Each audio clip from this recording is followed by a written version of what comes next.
Seen our shows on the dark web, you'll know some of the things you can find there. We've talked before about illegal activities happening there, but there's much more to this place. You might find whistleblowers in the dark web, perhaps fearful of their identity being uncovered. Human rights journalists might also publish here, with an understanding that their work can't be traced back to them. Critics of oppressive governments might air their concerns there, while others just want absolute privacy when talking to people about their health. Welcome to this episode of the Infographics Show, how to access the dark web. First, let's give you a 101 on the dark web. Sources differ on how much of the internet can be seen using a standard browser. In the story, NPR told us that 96% of the internet is not available through normal browsers. Call it the iceberg theory, which means the internet we see is just the tip. Other resources tell us it's more like 90%, which is still huge. So what exactly are we not seeing?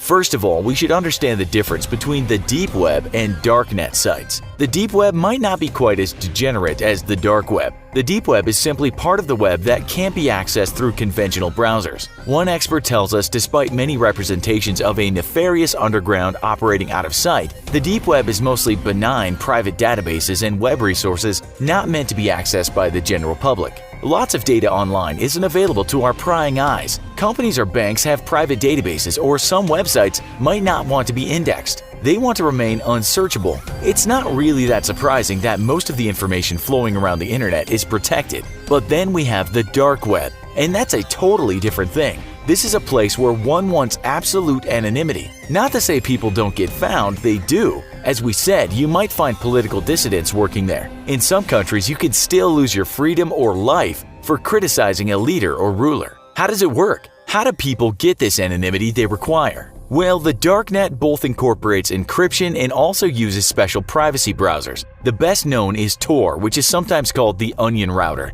It's a free software that directs traffic through a massive network consisting of thousands of relays. These servers are run by volunteers. Here's an explanation by the Tor project. Tor's users employ this network by connecting through a series of virtual tunnels rather than making a direct connection, thus allowing both organizations and individuals to share information over public networks without compromising their privacy. We're told that the Tor network was created by the US Navy and is still partly funded by the US government. People can publish websites that can't be tracked. Tor tells us that while many people might think chat rooms are just full of rather strange people talking about eating each other or making a poodle burger, many people go to hidden chat rooms to discuss privately how they survived abuse, or perhaps talk about an illness they have that they're afraid could be found out in chat rooms outside of private browsing. This is a good thing, of course, because why shouldn't people at times have a bit of privacy? You might remember probably the most infamous site, the Silk Road, a marketplace where you could buy many things that you won't be seeing sold in the local shopping mall. But some of these items were just regular things. More recently, Alpha Bay and Hansa were also closed, but these sites were run as hidden services or onion services on the Tor network.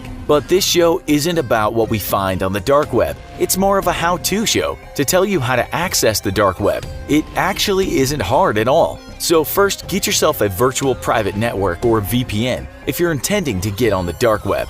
This is easy. Just Google VPNs. Even our sponsor Dashlane has a VPN. Some are free, some of them cost a small amount of money. You don't need a VPN, but if you want to get extra secure, get one. Even if Tor was compromised and you were visiting the darknet sites because you had a VPN, it's very unlikely you could be traced. Okay, so you have your VPN and you're ready to access the Tor browser. To do this, just go to Tor and download it. Couldn't be easier. Only download from the Tor site. If you Google the words download Tor browser, you should see the top result as the Tor project. Just wait and then install the browser on your machine. Next, you'll have the option to start the Tor browser. This you will do, and you will have access to .onion websites. If you want to visit marketplaces, simply find a darknet market list. You might also go to the popular databases, the Onion directory and the Hidden Wiki. These will tell you how to access most things in the dark web. Note, some people say it's best to not change the window size while in the Tor, as authorities can track you easier if you do. Others say also turn off JavaScript.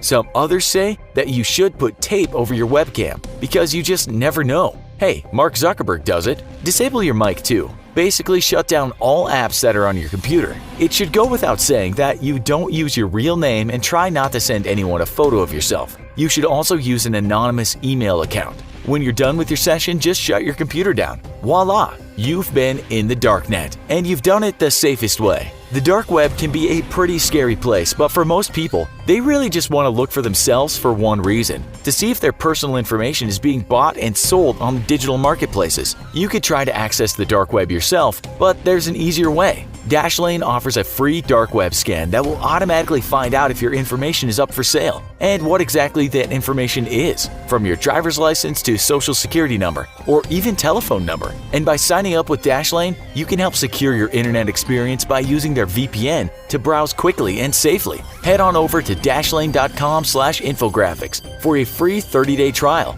And if you use the coupon code Infographics, you can get 10% off a premium subscription today. How? Yeah.